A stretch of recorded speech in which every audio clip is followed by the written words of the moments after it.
Well, everybody, it has finally happened.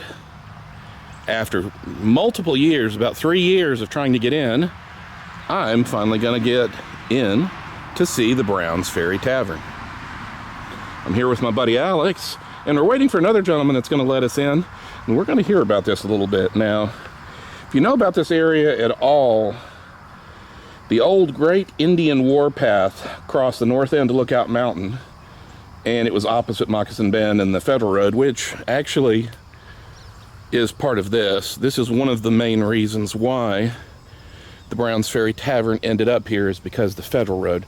The Federal Road is what eventually went down to where Browns Ferry went across. Which was originally called the Old Post Road. Exactly. Now, the house was erected in 1803 by a Caspar Vaught, and if I am mispronouncing that, I'm sorry. He was a pretty awesome carpenter that came from Blount County to do work for William Lewis Lovely. He was an Indian agent who was stationed at Lookout Creek. And John Brown, in early documents, was listed as a half-breed. His father was apparently a white trader who had married an Indian woman. William Brown and James Brown were other half-breeds who were leaders in the Cherokee Nation. The wife of Chief John Ross, which Ross's Landing in Chattanooga, her name was Quaty. Now, if I mispronounce that, please let me know in the comments too. He was also a Brown. Now, Chief Ross and Quaty are said to have spent their honeymoon right here.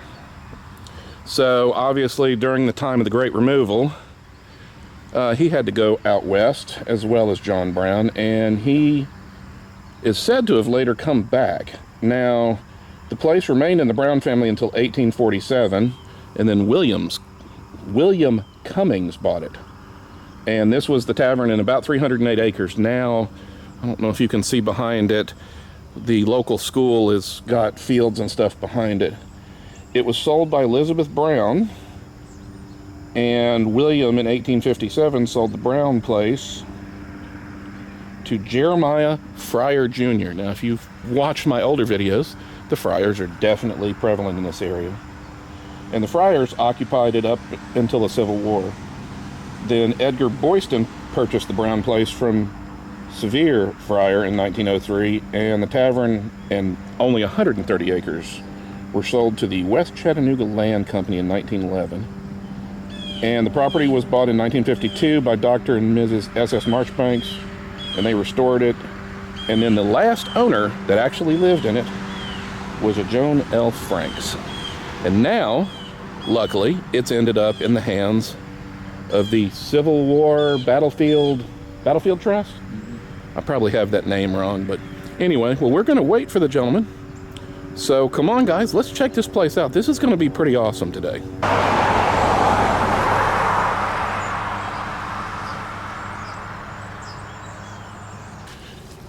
Now, it looks like there has been a little damage to the place, and if anybody remembers the other section of the building out back, that actually was not original. Mrs. Franks had that built in the 80s. That was a kitchen. So, you can see kind of where it got added onto in the back. So, the kitchen really, while it got stripped down, it really was not a serious part to it. Now, the interesting thing is, I believe, at least from the research that I have discovered, that John Brown is buried on the property somewhere, and rumors have it that it may be under those ball fields back there. Now, unfortunately, there are no official records as to where the family cemetery was. It could have been in a lot of places. Looks like there's some, I don't know what that would have been. Looks like there's some interesting chimneys and some other stuff over here too. I don't know what that would have been. Maybe a little meeting place. But check this out. So there definitely were more buildings back here. And still got the andirons in the fireplace. Interesting. So the outdoor, okay, so the outdoor kitchen was back here then. Yeah, she built it in the 80s to Because originally he had an outdoor kitchen, and he owned a lot of. There's a nice hawk or falcon over there. So, you know, that family cemetery could be anywhere on the original 300 acres, which would have gone that way and behind the property. So, I don't know. Now, there was a double-wide trailer that was over here for the longest time. Thankfully, it has been removed. Miss Frank called it the guest house.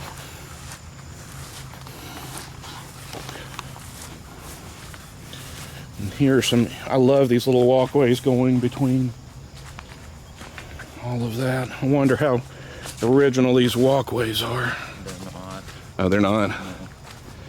But look at this. I mean, this is just, I cannot wait to get into this building.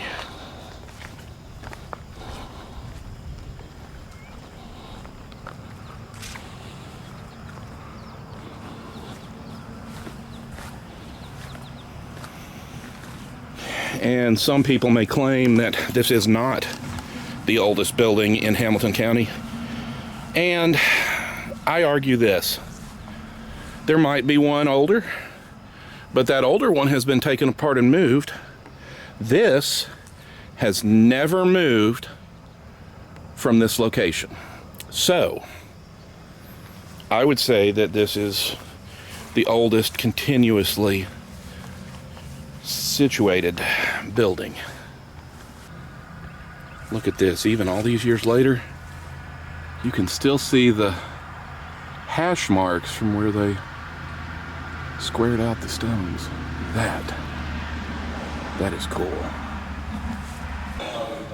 Now, apologies for the wobbliness, but I've got the light on the top so that we can really see some details.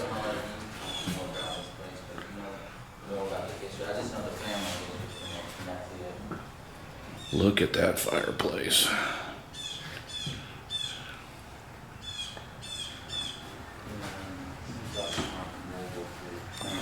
We're standing in the interior of Brown's Tavern, built roughly around 1803.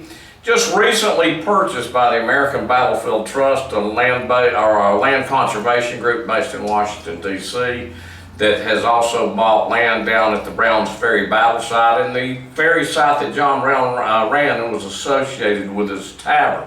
Now, during the battle itself, Brown's Ferry and the battles of Walhatchee the next day, Union headquarters were set up here in the yard of the tavern. The ultimate plan for the tavern is the American Battlefield Trust will transfer it to the local group, National Park Partners.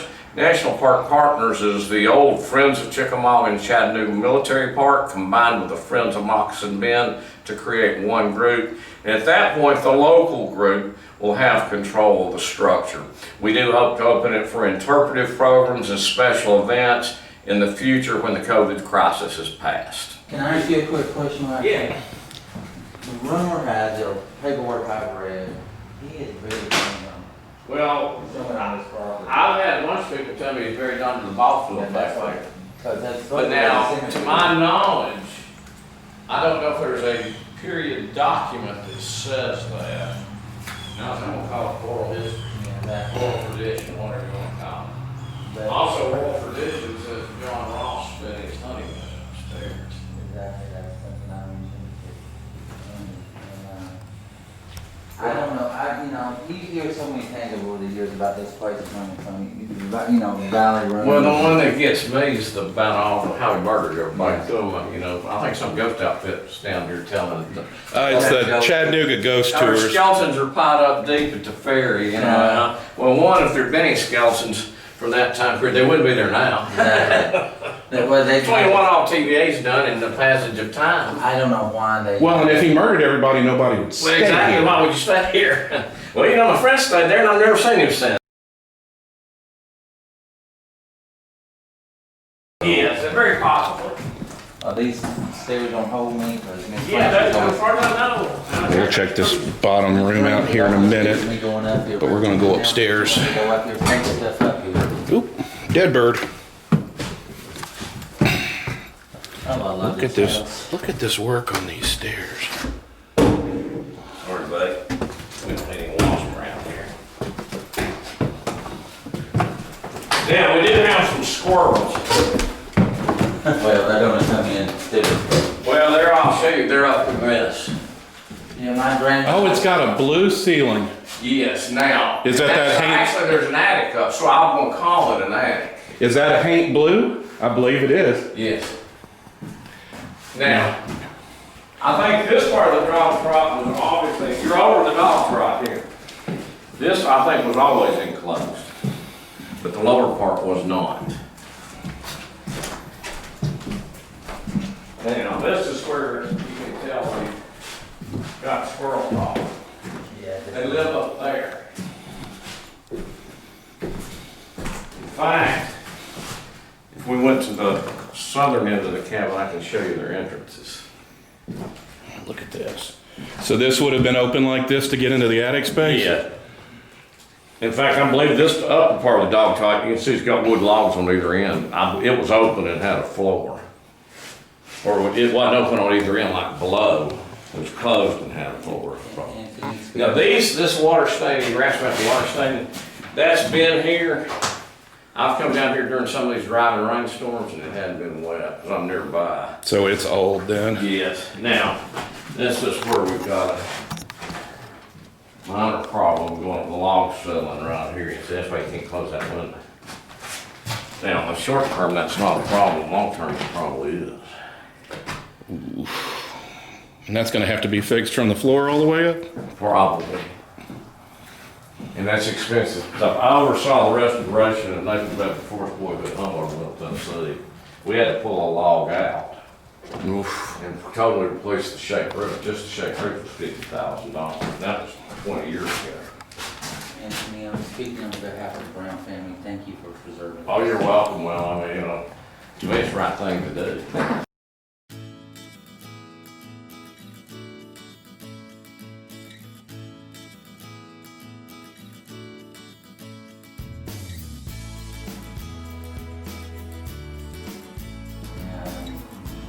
It was cool. You see anything up there of interest, Andy? I can't tell off the screen, but when it gets bigger, I'll be able to see.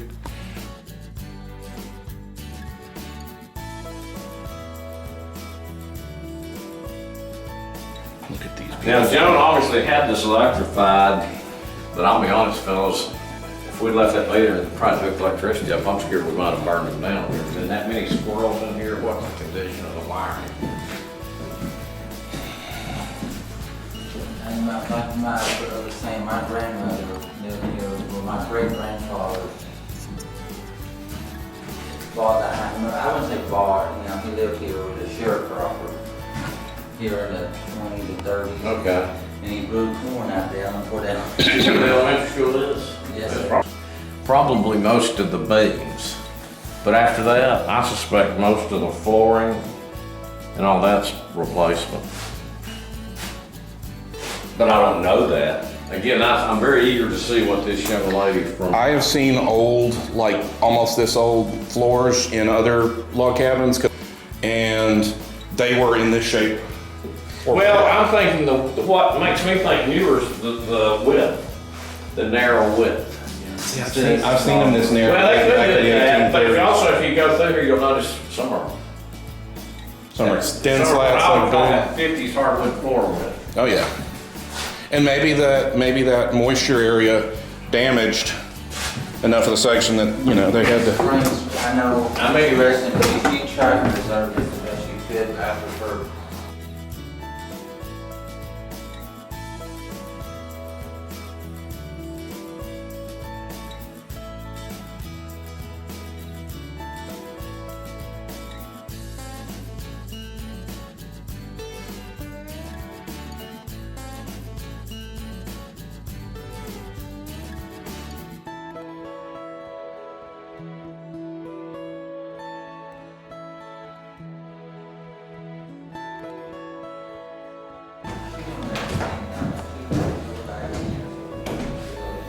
Look at this. This is just amazing. This is definitely a bucket list video. Yeah, now that's the place where we've got that's where the water comes through, where that cover over that chimney is broken. probably how that bird got in here too. Yeah. Well, again, there's some softball-sized holes in the weatherboarding at the top too, where the squirrels have come in. Now, I blew this out, believe it or not, with a blower. When I got through and I went outside, I was brown. Oh, I don't doubt that. It was just a ghosted. I mean, it was like that old scene in the old Clint Eastwood movie where they think the guy's a Confederate because he's green and not all the dirt off his uniform blue. That's the way it was when I came out here after working with a blower.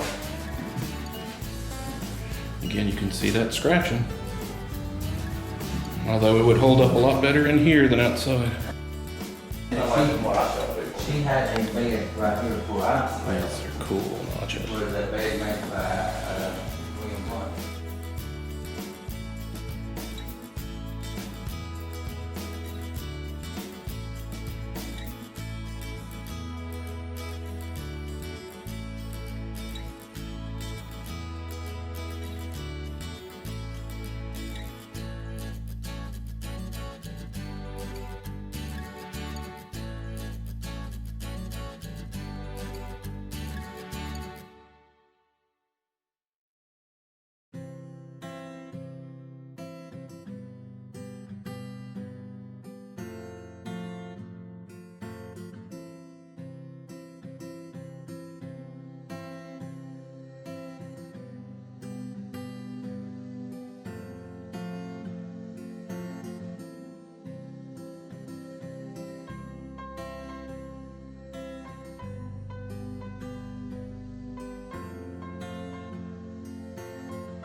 Well, now that we got the inside, let's take a look at a little bit more of the outside.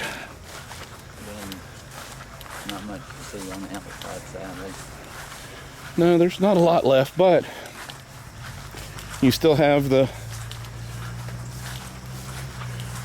driveway coming in.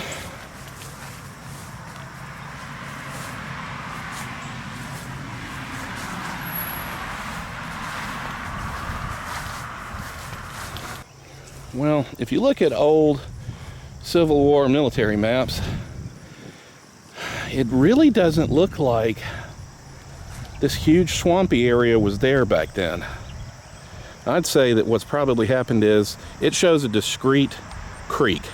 So what's probably happened over the years is, you know, now that the creek spread out a little bit and TVA's dammed up stuff, that this whole area tends to flood out a little bit more. But anyway, let's go down here and take a look. Over there you can see that marina. I guess it goes all the way out to the Tennessee River. If you follow my stuff, that's where the original Primitive Baptist Church was. Also school. Also school. And you can see that now we have had a lot of rain, but you can see that this whole area is definitely flooded out. There's an interesting little, you can see the one drive going up there, but we'll take a look and see what this one is.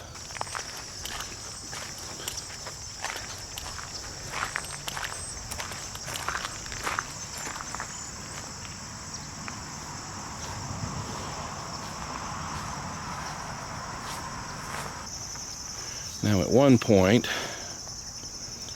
There was a, I guess, little barn or little garage over here. And you can see where that elementary school's property really comes right up to the property line. For those that are getting ready to comment, sorry, that is the high school, not the elementary school. Well, it's high school softball field. The high school softball field. So you're part of it, right? It's county school property. It is a school, nonetheless.